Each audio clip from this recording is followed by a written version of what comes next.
Всем здравствуйте, меня зовут Арман. У меня BMW 5 серии в кузове E60.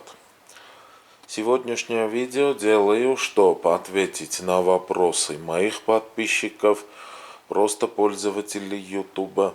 Очень многие в комментариях к моим другим видео меня спрашивали, почему, когда двигатель холодный, от двигателя идет характерный стук. Как только двигатель нагревается, стук проходит.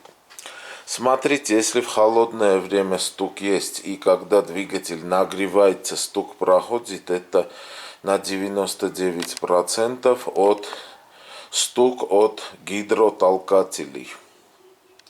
От чего это может быть? В основном это от того, что вы долго не меняли масло. В таком случае я просто рекомендую поменять масло в двигателе. На 99% после этого, когда вы утром запустите холодный двигатель, этого стука гидротолкателей больше не будет. Если стук снова есть, тогда уже нужно обратиться на СТО, понять, в чем проблема.